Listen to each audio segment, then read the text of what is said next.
Hello everyone, welcome to Pushpa's English classes. Today we are going to do a poem from grade 10 first flight book, The Ball Poem, written by John Berryman. So let's get started. Introduction about the poet. John Berryman was an American poet and scholar. He's best known for his Dream Songs, which was published in the year 1969 and which is a sequence of 385 poems. He's also National Book Awardee.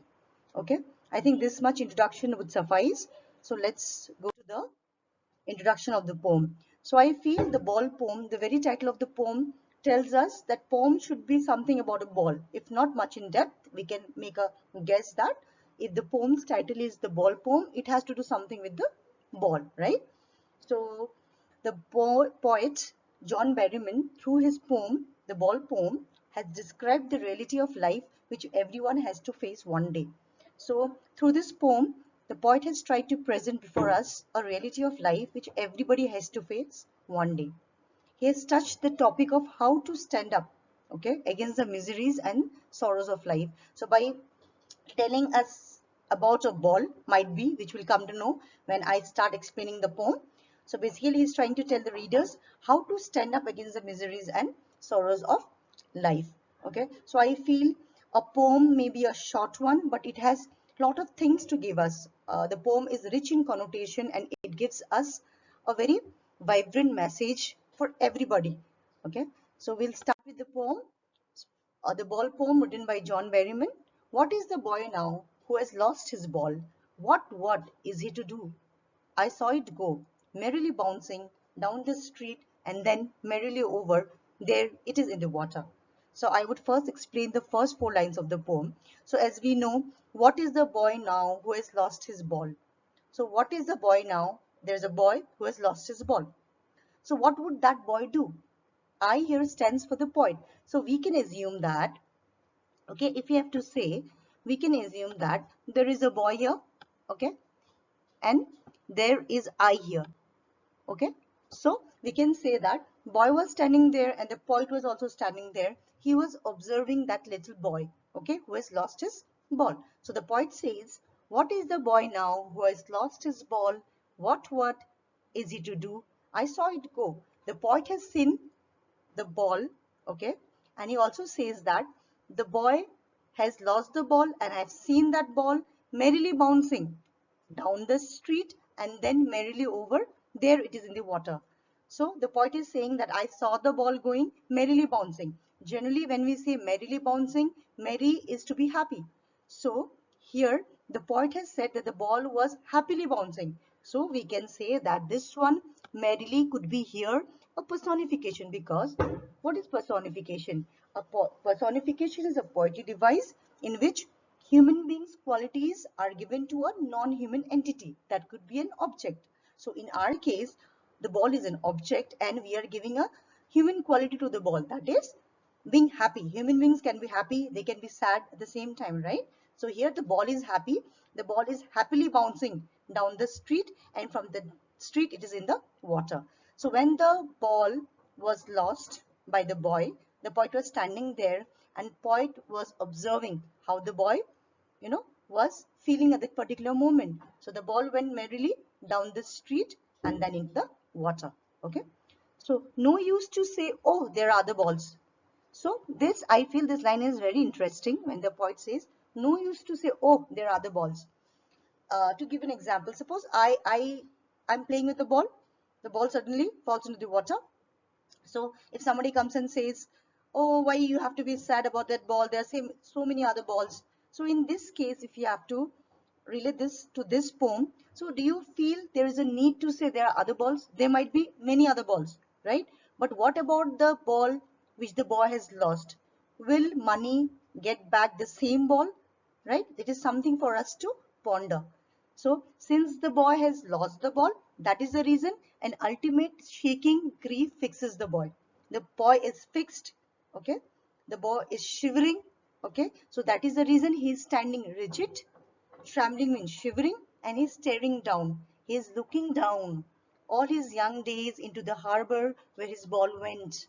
So when he is looking down, you know, into the harbor, okay? So he is also reflecting his childhood days, his childhood memories which he had with the ball. Okay, maybe the ball was very dear to him. He used to play with that ball when he was very small, and now when he sees the ball going into the harbor, he's remembering everything. Everything comes to him in a form of a flashback. So he's remembering all his young days into the harbor where his ball went. So looking at the ball into the harbor, he gets reminded of all his memories. Okay, so again this poet tells us, I would not intrude on him. I would not interfere. Okay, because a dime another ball is worthless. If the poet is saying, I would not interfere on him, I would not go and say anything to that boy, because even if I give a money, a dime another ball is worthless. Even if the boy is given a money to get another ball, that is worthless. So my dear students, now, when we try to understand the poem, we have to remember the key words from the poem, which we can make use of it in our answers. So as you can see, I've underlined few things, I've marked few things merrily bouncing. Okay, there are other boys.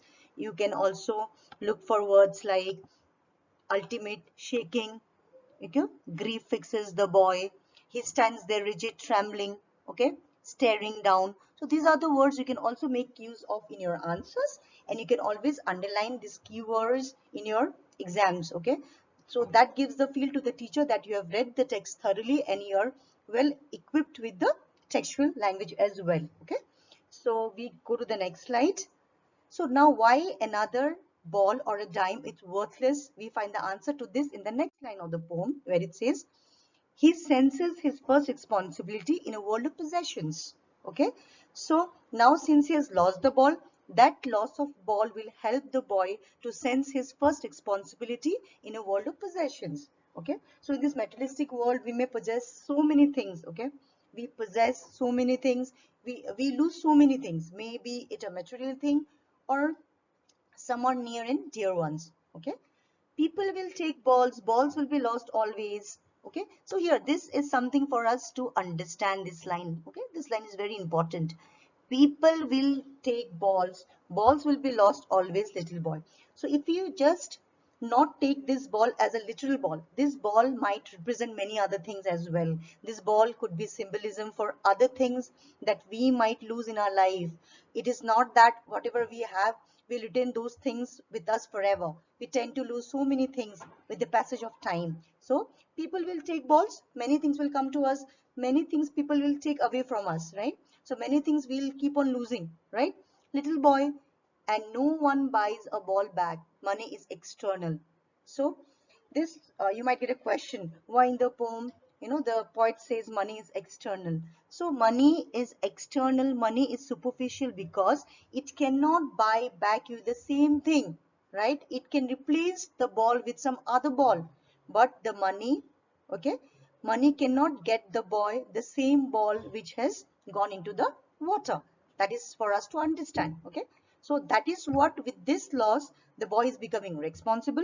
The boy is learning what it really means to be able to understand what is the nature of loss.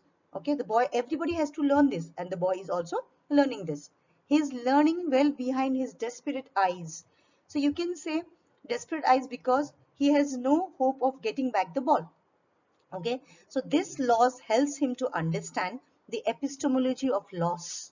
It means the nature of loss. Okay, the boy is able to learn the nature of loss. Okay, he learns what it means to lose something in life. If the poet had interfered by giving him money, that would have made no sense to the boy, because he would never understand the nature of loss. So basically it tells you the epistemology of loss is nature of loss. Okay, so the boy learns the nature of loss with the loss of his ball. So he, in the process, he also learns how to stand up. Okay, the boy also learns how to stand up, knowing what every man must one day know. So everybody knows somebody, everybody knows with experience that how in this world we tend to lose so many things, but we need to stand up against the loss, right? We cannot be grieving for that, because that will not give us anything. Okay, we'll have to understand that many things will come and go in our life, maybe it a materialist thing or relations, but we have to be strong. Okay, and we have to know how to stand up against the miseries and sufferings. So now this poem reminds me also of sermon at Banaras, right? When we are taught, Kisa Gautami is, lost her son, and how in the process she comes to know that every family has someone or somebody who is no longer with them now. And Buddha says, the moment you understand that human beings are mortal, and if they are born they need to die one day, this helps you to make your sorrow less. The more you grieve, the more is your sorrow. So somehow I feel you can relate this poem with this text, the Sermon at Banaras, as well, because the both deals with the nature of loss. So the boy also comes to know, which every man must know, that what it means to lose something and how important it is to stand up against the loss. You need to be strong and you have to stand up against the loss. So now we will try to understand some of the literary devices or poetic devices used in the poem. Okay, so we have personification. I have already told you personification is that which shows attribution of a human beings to something which is non-human. So in this poem, the poet describes ball merrily bouncing down, right? So merry means happy. So the human characteristic of happiness is given to a ball. So I repeat myself, human feature or characteristic of being happy is given to the ball. So you have a metaphor here. Okay, so metaphor is also a comparison where you compare two dissimilar things. Okay, here balls will be lost always, as I pointed out when I was explaining the poem. It need not be balls, stands only balls. It could be any symbolic uh, possessions, or it might symbolize materialistic possessions, okay, which we lose. It can also mean the childhood days, okay, which the poet has lost. So we can say the ball, okay, symbolizes his youthful days, his childhood memories, okay, his age of innocence, right? And that is the reason money is external, because money cannot bring back all those memories which he had with that ball, right? Yeah. So other devices used in the poem could be repetition, okay? So if you have this what, okay, it is a literary device in which a word or phrase is repeated, two or more times. You have what, it's repeated more than once. That's a repetition.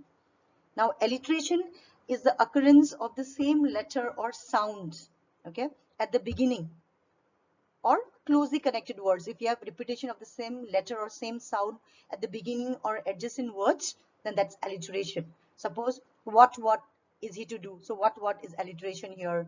So here you have no one buys a ball back, buys ball back, it's b sound, right? B.